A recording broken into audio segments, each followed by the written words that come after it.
Do you need a shop? Do I need a shop? So we are gonna little pancakey, dude. I really don't.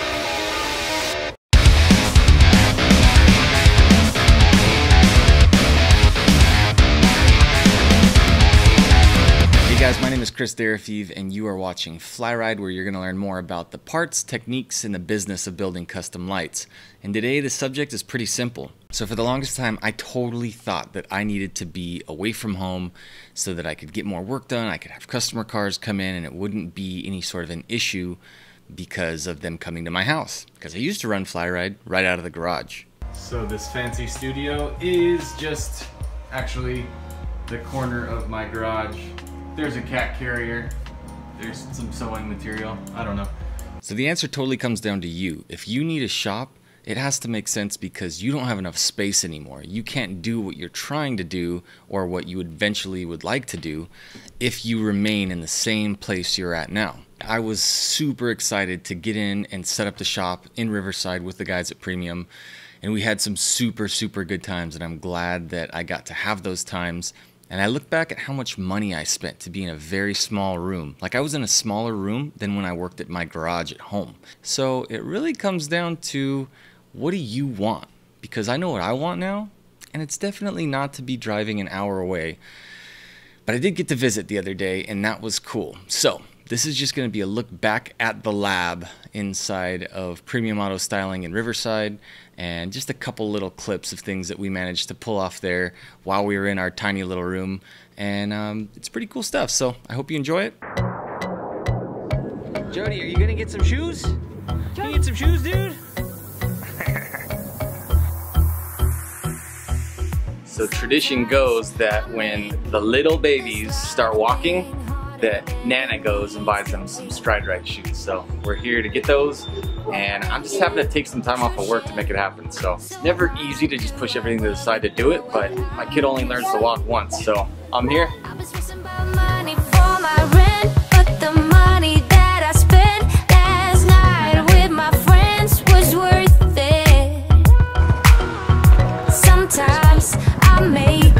Look at that guy! Oh my God, what up, dude? How are you? Man?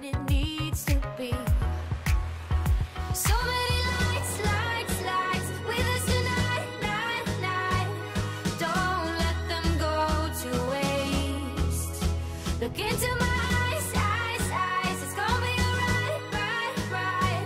Tomorrow's gonna be okay. One moment, one shot.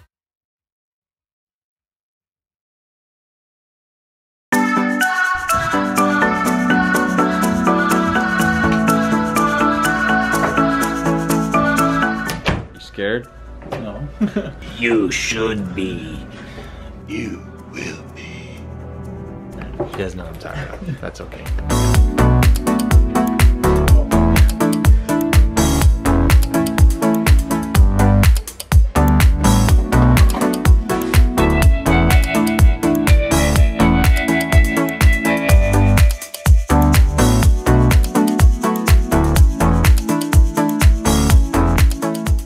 They're sequential firing LEDs. That means first number 1 LED fires, then number 2, then number 3, then number 4, and we program that with a computer. If you've seen the brand new Audis, you'll see this crazy little dance-on effect that they have for the parking light.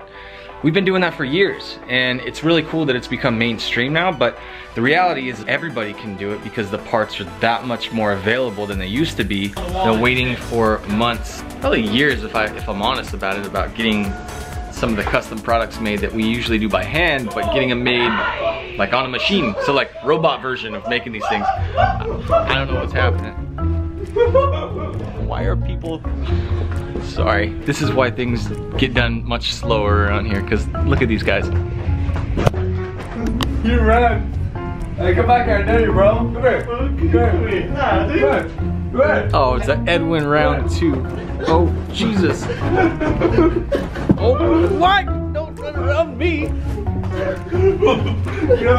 Okay, well, while they're playing grab ass, I'm gonna go back to this and yeah, I'm gonna open a box. It's got cool stuff in it. Let's just go, because I've been waiting and I'm excited.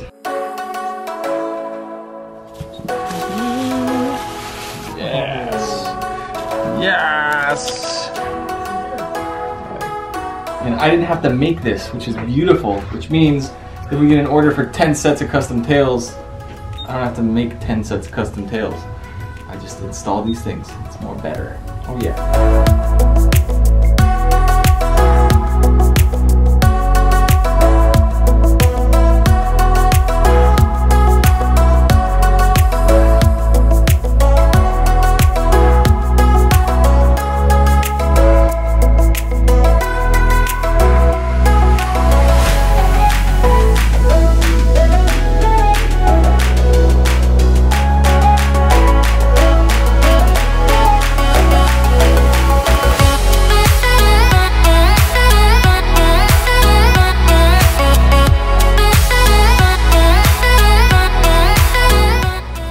That's before cleaning up wires?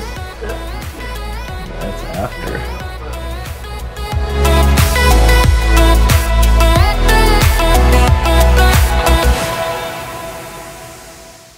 So Anthony's got a set of Spec D lights that he got sponsored. So his old ones are all beat up. We're just gonna grab them right now, throw them in the back of the car, and get those kind of prepped and ready so we can do some fancy stuff for the show season coming up. I figured what my problem was with those lights. Well, besides these lenses being all crappy, Yep. they're just all cracked. They're freaking clear coat's coming off. Right. That's not the biggest issue. It's like the condensation that was on the inside. Yeah. And I then realized it was actually like the back of the headlight. My I don't have any liners in it. Dude, you're so awesome. So I got a Q50 guy. When you came out, we saw that the fender liner was just gone, and it's just like showering the back of the light when you're driving in the rain. So same deal. Like this is actually the new cap from the new headlight. Right. I just literally switched the caps because the other one already had a hole in it. Right. So basically, you cut a hole here. That's how you have an HID. Yep. But I figured since they have an opening on the bottom, you hear that? Yeah. Since they have a bottom in there, you can actually just can't you guys like just stick like ballast right here? Yeah. And not that's have to cut for a back factory here. ballast. Yeah. Yeah. That's what that cutout's for. And it's just funny because they don't come with a ballast. Right. But this one doesn't have an opening on the bottom, right? Or does it? Yeah, it does. So you were just running them like that? No, I was actually well, like I said. Oh, you had the factory I ballast. just ran the HID towards the engine. Right. So. But this was actually open to the ground, or no? Because it doesn't look dirty. Yeah, no, it wasn't open. Okay. I have a cap somewhere. Got it. Yeah, as long as there's a cap, that's the main thing. Cool. I may have lost the other one, but we'll see. Cool. Here, I'll help you out. Bye, fellas.